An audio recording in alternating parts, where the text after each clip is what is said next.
So game week one's done. Greg, how did it go for you?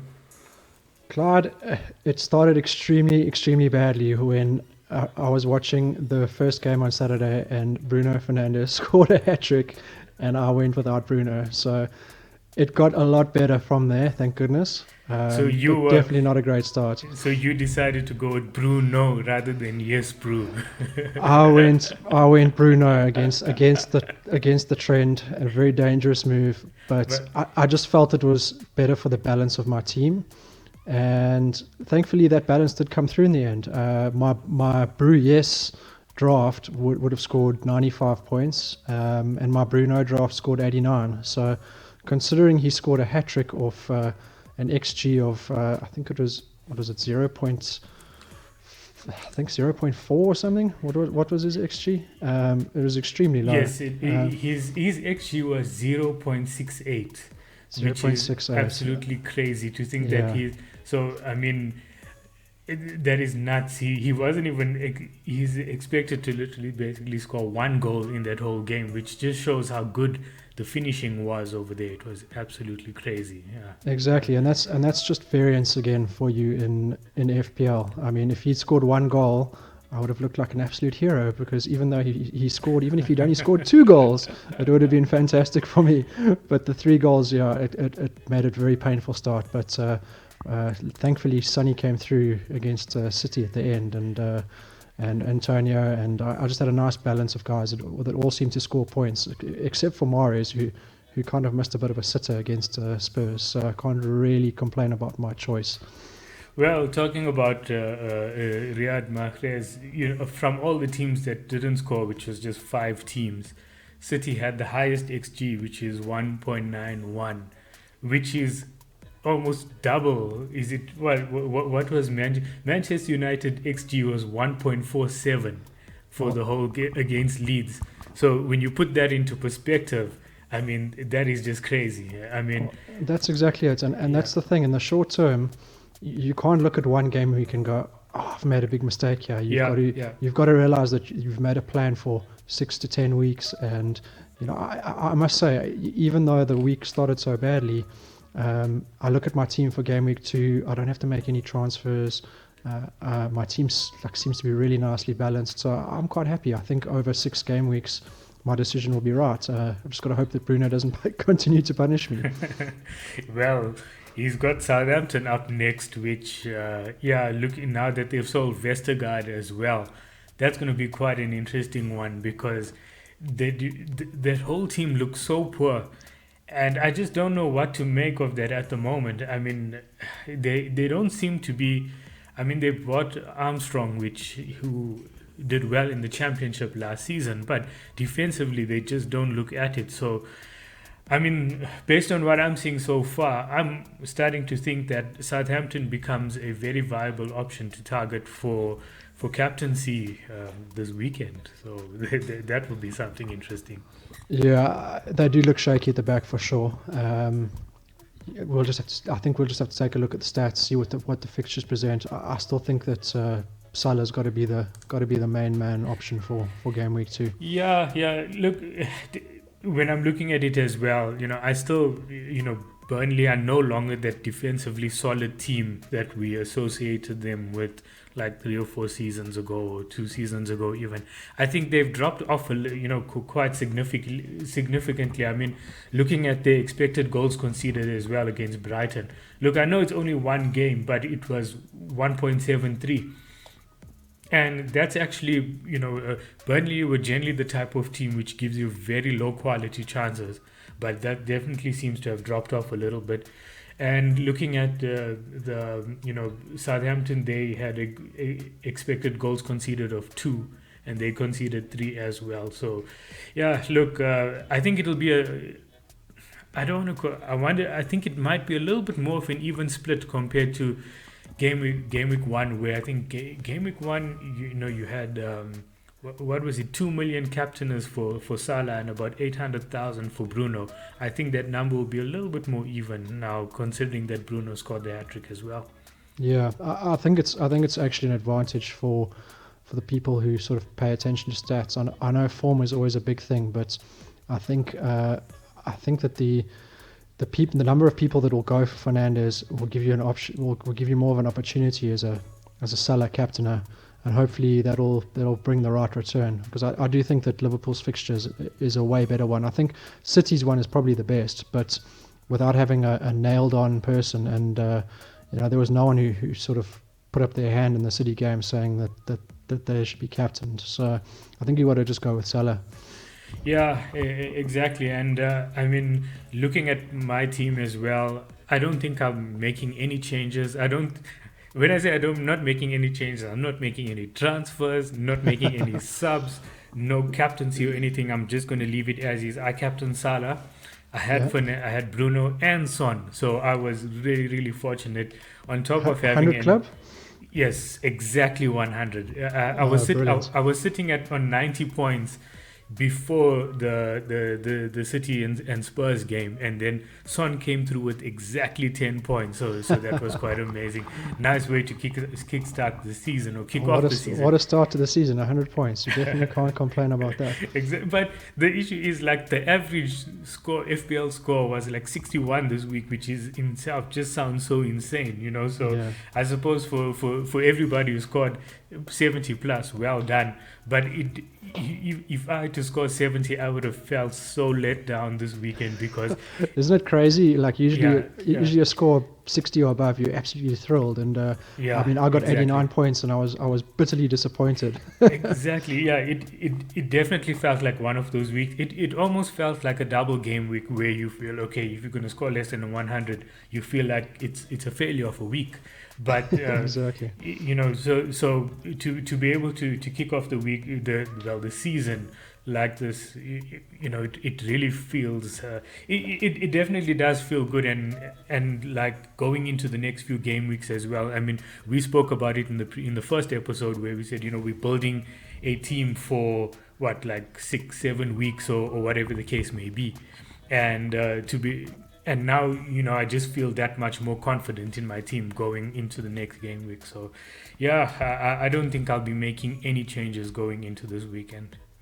Yeah, I think having Son is definitely an advantage for game week 3. I think there are no real captaincy options on game week 3. I think it's all quite difficult. So I think he could be a key differential in terms of captaincy when it comes to game week 3. So I think he's a good pick, and I think obviously you going Bru-No, that was great that you could fit them all into your team. I think I never really expected Mahrez to do amazingly well against Spurs, but it is a little bit frustrating when they had so many chances and didn't convert anything.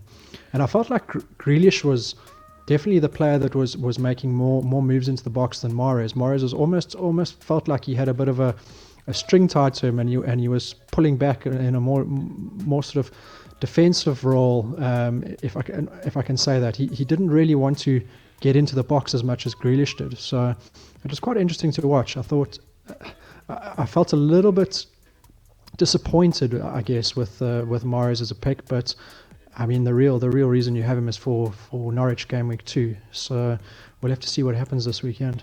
Yeah, that's going to be an interesting one. And talking about Manchester City now, for those people who do have Manchester City players in their team, this will be the right time to just hold on to them, even if it's just one more week, even if you're not convinced by what's going on or this. I think it was Gundogan. He's injured. I think he may be injured for the weekend. But it looked like he dislocated his shoulder right near the end of the game. That's so I think right, if you have him, you're probably going to be forced into a transfer. And then you're just playing a game of Pep Roulette if you want to replace him with someone like Grealish or Mahrez. But there's some great options out there. I mean, Ben Rama really came through for West Ham, and I think he's gone up to 6.1 million now. Oh, but so he's at a price rise now. Yeah. Or he might be rising tonight. But he's definitely looks like a good option. But I just worry about him against Leicester this weekend. So I would say Greenwood looks nailed on. He had a fantastic game. He was my Bru-No cover, and I think he did well. I think he was unlucky not to get more out of the Leeds game. Do you have his expected numbers up on your screen? I can pull them up quickly. Let's have a look here. Yeah, well, look, talking about that as well, like, in terms of the City game, I think, this is one of those, if you call it like a crossroads moment, where if you have a player, just be patient for one more game, because the Norwich fixture, if you look at, I mean, like I said, they had such a high XG in comparison to even other teams that scored 3-4 goals in the game. Mm. And I'm thinking, against Norwich, who didn't look good defensively against Liverpool, I think that's where they'll create so many more chances against Norwich, that I think it could be a massive haul if you're willing to be patient, take the risk, and possibly put the captaincy on someone like Mahrez. Yeah, I think the only concern you have with Mahrez is he nailed on for 90 minutes, and I think that's where it really pushes me towards Salah. But the Yeah, one thing you have to say about City is that they have every season for 5+ seasons outperformed their expected goals, and they've underperformed it in their first game. I can promise you that's not going to happen for the rest of the season. exactly. That Yeah, clinical yeah. finishing will come back. They will get those goals, and And also, if you can it's somehow find a player to put in your team, I think it's a bit of a no-brainer. It's just that pep roulette that always makes it so difficult. Yeah, and also I think, especially when you look at somebody like Norwich, they'll concede so many more chances than Spurs will, because they're not as defensively good. So if you're going to Exactly. be giving away, if you're going to be giving away more chances, and good quality chances like what City had against Spurs, then it could be a big week if you're willing to take the risk. But I don't have the appetite for it at the moment. I'm not willing to do it right now. But yeah, looking at, I was asking you about Mason Greenwood's XG. So he had an expected goals of 0.15, which, like, it's just one game, and we spoke about the Mm. fact that their finishing was just so good that it was low quality chances, but finished off. And but like you said, he looked so good in that game, and he's nailed on. And at 7.5 million, it's really hard to look past him, right? Yeah, I think with Greenwood, I think he's definitely nailed on in the short term. I think he seems to be one of Ole Gunnar's real favourites, and I think if he continues to perform, I'm hoping that he sort of makes that spot his own, because there's always a concern when Cavani's fully fit and back that he's going to get some more game time, but it kind of looks like Cavani will play maybe even less than last season, and maybe be the super sub, and Martial definitely, after Greenwood's performance, I don't see him taking Greenwood's spot. So it's just a question of where all these players slot in, and I think there's always going to be a question mark over Greenwood's minutes. I think that's the one advantage you have with Fernandes, is he's going to play 90 minutes. And when Rashford and Sancho and Cavani are all back, I think Greenwood might suffer a little bit. But for the moment, it's definitely not concerned for the next few game weeks. I also think he's a player that's good enough to get you returns if you're willing to stick it out with him. Like, I think, look, maybe I'll be proven completely wrong, but he strikes me as the type of player that you'd expect him to play like almost 3 out of 4 games, if Yeah. like that, which I think at 7.5 million is perfect. It's it's cheap enough to not like take up too much money out of your team, where you can just the same goes for Jota, I suppose. Like, players who are that good and that cheap, you feel much more comfortable being able to almost ride it out with them, because you know that they're good for points when they do play. But yeah, I think, because I have Bru-No, it's not too much of a hassle for me at the moment. But yeah, if I was looking to double up at some point in time, I may just consider Greenwood at some point. Especially, I don't want to call him a budget enabler, because at 7.5, I don't think he's necessarily that cheap, but Mm. in a good enough price to take a chance on him. Yeah, I see. I'm always worried about the double ups, and that's the thing, is like it's nice to have these guys that are only 7.5, who like you said, are very probably going to play 3 out of 4 games. But that's a lot easier later on in the season when your bench is looking a little bit A stronger. little bit stronger, Yeah, yes. at the That's moment, I right, think yeah. everyone's got a very, very minimal bench. For me, I've basically got nothing, and I had Watkins who I sort of took a chance on because I didn't really. I didn't really have a replacement, and it's interesting because I never really considered Richarlison from Everton. I think if I'd probably put more thought into it, he might have been an option for me, but I couldn't find anyone in that price bracket. I couldn't afford Ings, and I knew that Watkins would definitely be back for the game week 2 and 3 fixture, and so I took it. There was a 50% chance of him playing on the weekend, and I took a chance. He didn't play, and then I had Ben White coming off the bench, which I thought, oh great, Ben White could probably going to get a clean sheet against Brentford, And then he gets you 1 point. and then he gets me 1 point. And for game week 2, it was a calculated gamble because for game week 2, I'm very happy to have him in my team, but it definitely cost me a few points there, and it was difficult with that 7.5. Like when you've got that weak bench, one of your players doesn't play, and you get 1 point off the bench, it's a big hole, especially in a high-scoring game week when pretty much everyone scored. I mean, you've got Ings scoring a penalty in the 97th minute, who definitely dashed all my hopes and dreams because if he'd blanked, it really would have. My Watkins pick would definitely have been a good one. Yeah, the Ings one was a bittersweet moment for me because I had Bachmann as my keeper and I have Ings in my team as well. So Yeah. in one way, I kind of got lucky with that penalty that Ings came through.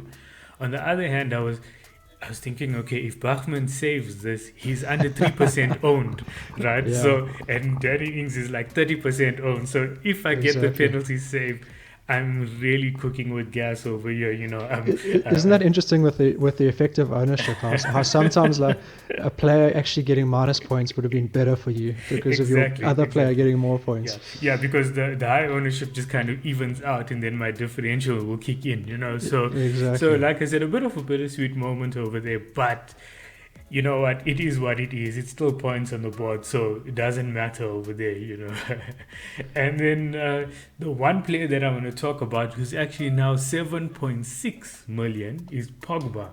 He was amazing on the weekend, right? I mean, it looked like he was playing for France for a change. Yeah, It's the first time I've seen him actually. The thing about Pogba is when he's on fire, he is a phenomenal player. And you just feel like he's one of the greatest players in the world when he's playing to his full potential. Yeah, I mean, I think if he plays like this, he becomes like a Ballon d'Or contender. And I'm not saying this, out of exaggeration. You're saying it as a Liverpool fan, so you must be really meaning it. No, definitely. I think he's just that good. He has all the attributes to be like. It's one of those players you just when they're like almost like a force of nature type of player. When they're on it, you just can't stop them. So looking at his numbers over here, his expected assists was 0.49. I mean, isn't it crazy? And he got 4 assists, and it kind of brings me back a little bit to, I think it was Willian last season for Arsenal, who got 3 assists in game week 1, and everyone was rush transferring Willian into their teams. That's right. And I think those were probably the last points he scored the entire season. So yeah, you have to be a little bit careful. And I think for me, Pogba's still on he's not even on my watch list, to be honest. I would be happily going Bru-No or Greenwood before I looked at Pogba, and he might prove me wrong in weeks to come. But I think for the moment, that's where my head's at. Yeah, I think where the issue with someone like Pogba over here is that, again, the XGs were so low that it leads me to believe that fine, yes, he played well, yes, he got the assists, but there's always that nagging doubt is that when the XGs are so low, it takes a lot of effort to convert those passes into assists, and I think that's where it becomes a little bit more of a problem. Whereas, like if you look at someone like City, when they play those crosses across the box, those typical City goals, those are assists that have a high percentage chance of becoming a goal, and Yeah, and whereas I think with a midfielder, you're looking for someone who scores as well, not someone yeah, who's just assisting. exactly. It's very difficult if you're just basing your pick on someone who's going to get assists. I think you're going to, assist is only 3 points for a midfielder and a goal's 5 points. And I think, if a guy's getting 1 or 2 assists here and there, it just doesn't come close to the value of someone who's scoring goals. Yeah, sure, definitely. And I suppose if Pogba was 2 million cheaper, you'd think, okay, let's take a punch on him. It might be a lot tougher to ignore, yes, yeah, for sure. Yeah, because but at 7.5, there's just too many. Well, now 7.6, there's just too many options. Yeah, so that was definitely that was an amazing stat. I mean, essentially half an assist expected, and he gets 4. So yeah, that was definitely one of the standout ones I was looking for. Now, that leads me to Leeds. So Leeds are pretty much on brand since last season. Going and conceding bucket loads against attacking teams. Yeah. But the flip side of it is that compared to the likes of Newcastle, Southampton, and if I'm looking at the expected goals conceded, right? Newcastle were the highest on the weekend. They were 3, and they ended up conceding 4 goals. Southampton were 2.09, and they conceded 3 goals. And then the third highest was actually Spurs with 1.91, and they didn't concede at all. Yeah. Now, looking at that over there, Leeds are all the way down in 4, 5, 6, 7, 8, 9th. They were 9th for expected goals conceded, okay? Now, the one thing we noticed about Leeds last season, it was almost like when they conceded a lot, but when they didn't concede, they kept clean sheets. Okay, so, and I suppose, so in that case, would you say that, Leeds defenders still aren't a complete write-off? Would you expect them to be? I know it's just one game, but I'm also trying to look at last season as well, where you think that against the weaker teams, I'm thinking of the teams which don't score that many, like Brighton and so on. Do you still think like Leeds defenders are still good to go over here? Yeah, I would count Leeds out. I think their fixtures were like game week 1 fixture was always going to be tough. And you can see them; they'll definitely start making big strides up the rankings in terms of attack and defense going forward. So, I think for me, the Leeds guys are on the watch list. I think when their fixtures are really good, I think bringing in a guy like Ayling would definitely be a good move. But I wouldn't do it just yet. I think at the moment, I've planned my team for, like we said, 6 game weeks. My defense is the place that I want to make the fewest transfers. I want to have those transfers available for the midfield to catch the guys that are on form, to capture the fixture changes at the most, where I can make the most points. And so at the moment I've got Trent and Tsimikas and Shaw, and I'm quite happy with that defense going into game week 2. And then I've got Ben White sitting on my bench waiting for game week 4 when the Arsenal fixtures get better. And I really am hoping that I don't have to make any defensive transfers early on. If you're looking to wildcard late, like sort of game week 7 or earlier, then you can certainly look at a Leeds defender. But I think for now, just focus on where the big points are created, and that's the midfield and the forwards. Yeah, definitely. I think the reason why I brought up Leeds defense, because I've seen Luke Ayling in so many teams. So it's like he's quite well owned, and like you say, the fixtures just didn't lend itself initially, so I never even considered Leeds defenders. But here we are, and the one other player that I want to talk about at 5.5 million is Stuart Dallas. Now, when I've built a model where you can essentially recalculate a player's points based on a positional change, and I remembered when I did it for Dallas, I already knew that Dallas will get reclassified as a midfielder even before the game opened up this season. And so when I saw it, I wasn't even surprised. And I recalculated him as a midfield based on last season's point. All I did was just exclude bonus points. Yeah. And because obviously the bonus works differently depending on your position as well, but your classification. And he had numbers, if I remember, something comparable to Suchek, who seemed very much in fashion, if you want to call it Yeah. that, right? So at 5.5 million, even when the fixtures turn, do you ever think that he becomes a viable midfield option, or you're thinking, you know what, Jack Harrison for point 0.5 more, or Rafinha for 1 million more is just so much more worth it than trying to take a punt on, unless you're looking at Dallas as a budget enabler. Yeah, for me, I'd still stay away from Dallas. I think, you know, you've got to remember that the points he scored last season were probably, again, if you look at the expected data, I wouldn't expect him to have such an amazing season, even if he was classified as a defender this year.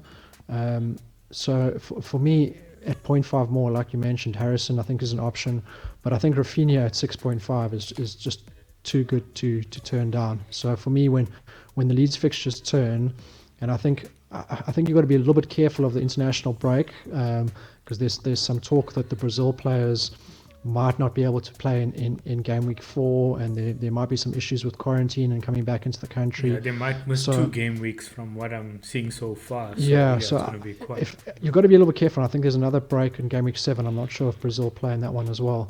So I think you definitely want to target a guy like Rafinha, but just keep your eyes and ears open to whether they're going to be missing fixtures or not, and then it might just be an avoid until those international games are finished and done. Well, I took a punt on him. I have him in my team Yeah, now, but yeah, I suppose I let it be, game week four's headache, exactly. and decided then. But yeah, no, look, again, the reason why I mentioned Dallas specifically is that I've actually seen him in quite a few teams. So I'm just trying to figure out, what is it that drew people to him. I think I maybe it's. think it's the old nuggets of looking on your when you build your team and they have all the players sorted by points, That's and right. That's Dallas right. is sorted He's by his right at points the from top. last, and Yeah, he's right, yeah. he's right there at the top. And I think that's what happens. Is I think the majority of players, as we know, are just recreational FPL players, and they see Dallas at the top and they go, oh well, for 5.5, how could I not choose him? Exactly. Yeah. No. Definitely. I think that's about it. And but the other team that I wanted to talk about was Watford. Now, because of their newly promoted team, and I don't know enough about them, I kind of just avoided the attackers. Like I know a lot of people were going, big on Ismail Assar, and I liked him because from the last time he was in the Premier League and so on, he looked really good. And so I just kind of, but I decided no, I'm not going to be taking a chance on them this early in the season. I'll watch them for a few games first.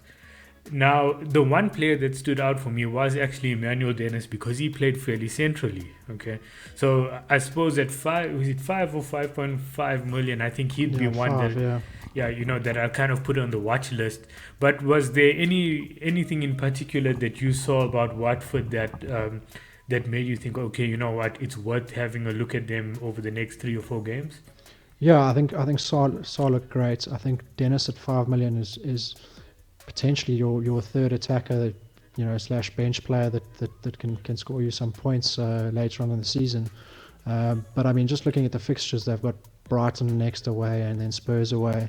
So I wouldn't be rushing to get these guys in your team. I think your strategy of let's see what these promoted teams do. Like we saw Brentford score 2 goals and Tony didn't get any points. I think it's a similar thing here. Although Sarr did very well and scored a goal, I would be just putting them on your watch lists, looking out for when their fixtures improve, and if these players continue to show quality, then bring them in when the time's right. And Yeah, that yeah. might be game week 4 for Watford. But I think there are also some great fixtures for Wolves around that time, and Arsenal. So it's just a question of who's really the form players when it comes to that point. Ah, definitely. And talking about, Sa specifically, to be fair, his goal was really, really fortunate. If you look at it, it was a heavy deflection. You wouldn't expect him to typically score from there. And if you look at Watford's XG, it was only 0.86.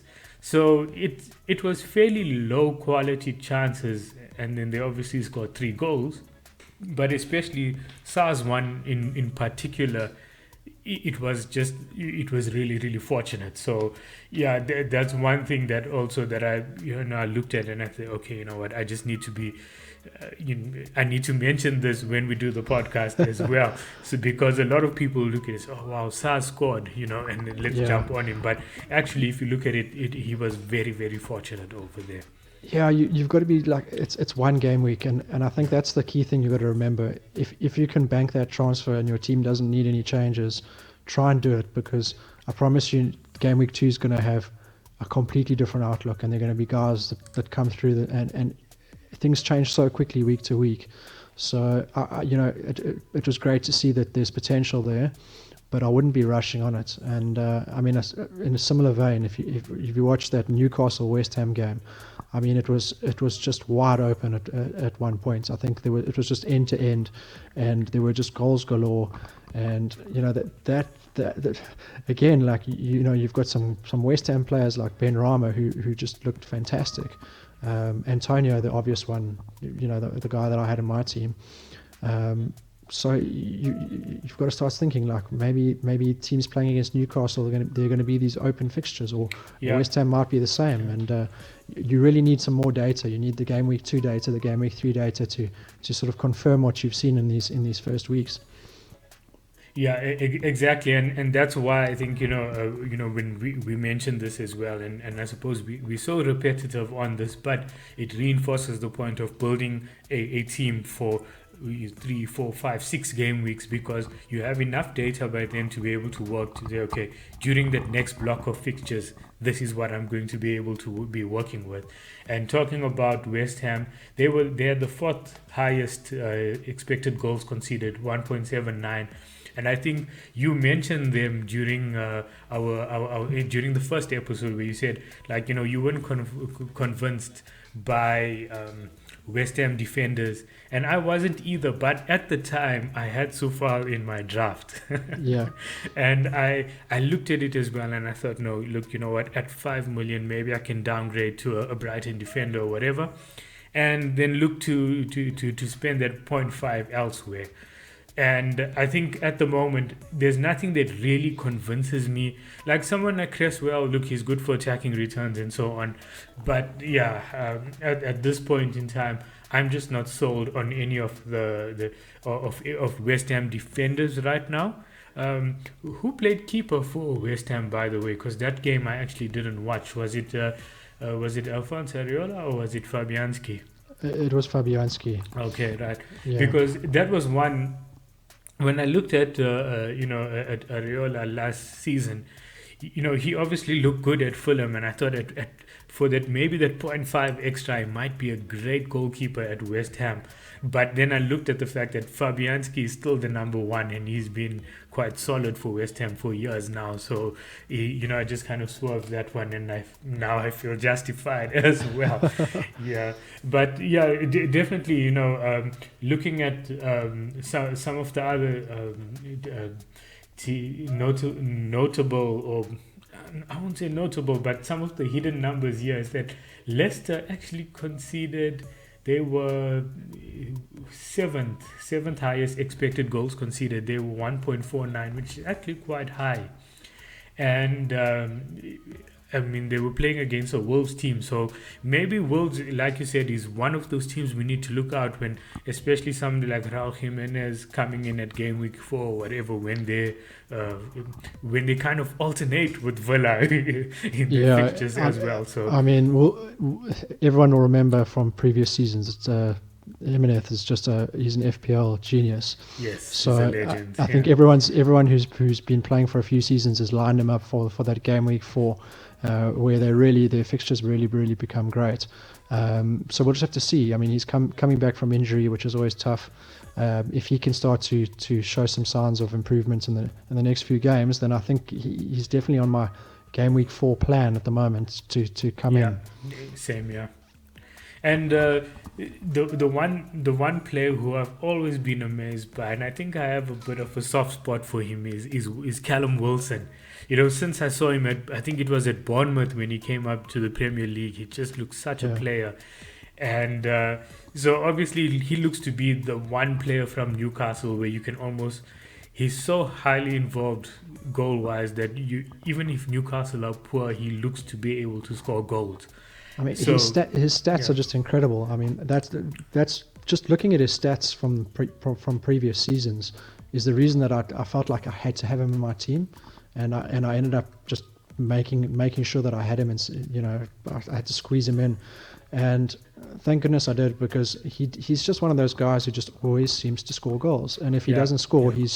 he's always involved somehow, and yeah, I think he's definitely a player. If you're going to choose a player from Newcastle, I think he's the one to have. I thought Saint Maximum was brilliant. I mean, I think he was breaking ankles at one point where he was turning defenders left. I mean, the guys were falling over. He was just making them look silly. But the problem with him is I don't think that converts into FPL points. It's a bit like Yeah, a yeah. Dama Traore. He looks amazing, but never converts it to FPL Or points for you. if they had a points for running really fast, Traore will win all of it with bonus points, and I'll captain him or whatever it is. He's so frustrating to watch, and it looks like he could be an absolute beast. He looked like he was becoming that type of player about, was it 2 or 3 seasons ago at Wolves, and Yeah. and then again he just kind of reverted to the mean. So yeah, it really doesn't seem to be working for him. And then the other team that we were kind of cold on and actually came back and did quite well was Everton, who went a goal down and then came Yeah. back and looked a transformed team in the second half. Do you put that down just to Southampton being so poor at the moment, or do you really attribute it to Everton being that much better, or really really good? Look, I think there were a lot of balls being put into the middle, which is definitely a good sign for Calvert-Lewin. He's on my watch list, but again, I'm not so convinced right now. I think there's still better options, but I think if you are looking for an Everton player, I think Calvert-Lewin is the way to go. But it's 8 million, and it's an expensive luxury at the moment. Yeah. So yeah, I would be aware of Richarlison. I think he's a great player, but again, if we look at previous seasons, he doesn't tend to convert that into FPL points He's a very as streaky well. player as well. Yeah, Yeah, he yeah, tends to have that one game where he'll haul and then he'll go away and then not do anything, and then he'll just pitch up again and then just out of nowhere. And then if you're fortunate enough to have him that week, then good for you. But yeah. it just doesn't. Yeah, with him, I suppose there's never that consistency where you trust him enough to just say, okay, let me put him in for 5 weeks or 4 weeks or whatever. Yeah, and I mean, he's certainly never a player you're going to captain, and that's Yes, also something exactly. to Yeah. consider. Like, bringing someone in, is this a guy who's ever going to perform in a way that I'd want to captain him? And yeah, he's just not that player for me. I think Calvert-Lewin is by far the best choice, but I'm still erring on the nervous side with Everton. I didn't think they looked particularly good. Yeah. I think especially because I'm not convinced by Southampton, because I think they're just so poor. Yeah, That's what makes me wary of Everton at the moment, because I just need to see more of them before I'm convinced that this is something that they can do consistently. And yeah, I think so. That's definitely one that I'm probably looking out for, even though, like we discussed it and we weren't too keen on them initially. And then Chelsea were brilliant. So again, Crystal Palace looked a bit poor, but Chelsea, again, the FPL legend Alonso scores a brilliant free kick, yeah, gets he a was. clean sheet. I mean, I wanted to put him in my team so badly, but I just hated the idea of having to put him in for one game week and know that I would have to transfer him out in game week 2, Yeah, and that's what kept me away from him. I mean, Chelsea were always going to do well against Crystal Palace, and then the problem was they've got 5 games afterwards that are just absolutely terrible, yeah, and yeah. Alonso is not going to, very unlikely to play game week 2. And then there's Um, Chilwell also as a you've got rotation Chilwell option. coming Yeah. back, you've got James coming back, you've got You just got rotation happening for sure at the back, and for Chelsea, and there wasn't even an attacker that you could nail on for the game. So, I mean, Alonso, I would if he played every week, he would be probably one of the first players in my team. But Chelsea's fixtures are going to be tough for the next 5 weeks. So I'd be careful of having Alonso on your team or transferring him in for sure. Yeah, no, definitely. When it came to Chelsea players specifically, I've kind of avoided them. Even though there are some tempting players, you always maybe looking at a player like Rudiger or someone like that and thinking, okay, you know what, maybe he could just be worth taking a punt on. But yeah, I just didn't feel that it could be. It was worth the hassle this early in the season.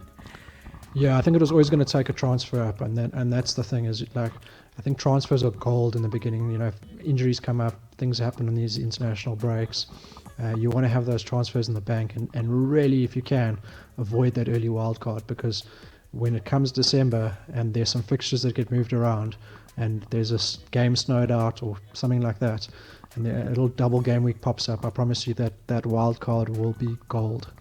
Yeah, exactly. And did we talk about Brentford? Brentford and Arsenal. I can't No, remember. we didn't. We didn't, right? Yeah. What now? Which one is the bigger upset here? Is it that one, or is it Watford versus Villa, or City versus Spurs? But either way, I think even Arsenal fans will tell you that the Brentford one wasn't a big upset. No, I think the biggest upset was them winning 2-0 and Tony only getting 2 points. I think that's there was a meme going around with the scoreline, and then all the Tony owners with a big smile on their face, and then seeing Tony having 2 points and the smile being wiped off.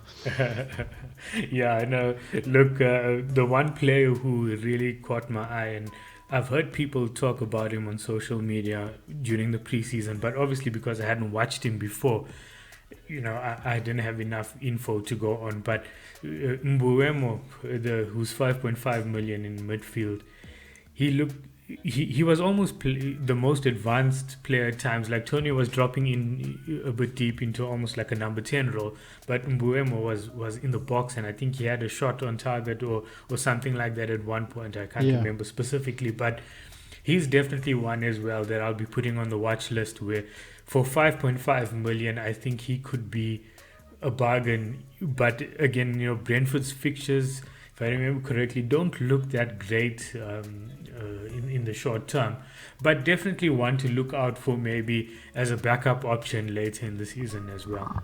Yeah, I mean, I don't think their fixtures are terrible. They've got Crystal Palace and then Aston Villa in the next 2 weeks, but the games are away, and they're a promoted side. Like we said, I think you need to give them some time to adjust, see how their assets perform.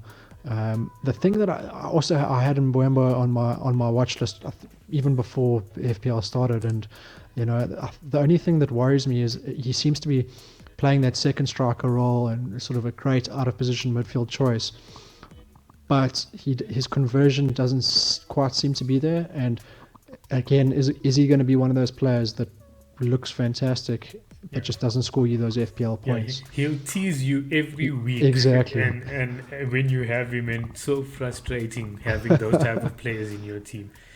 Yeah, no, look, awesome game week 1. Absolute scenes. It was incredible. I don't know if we're going to have such a high scoring week like this for the rest of the season, apart from the double game weeks, of course, but it was what a start. And the only people I feel sorry for over here is those people who are new to FPL and think it's like this every week. Well, they think it's great. You just score 100 points every week. It's exactly. They it's think such an easy this is game. normal, and then wait till the same team pitches up next week and gets you 40 points, and you wonder what the hell went wrong. But isn't it great just to have football back? I mean, it was what a weekend of just watching games, and there were goals flying around everywhere.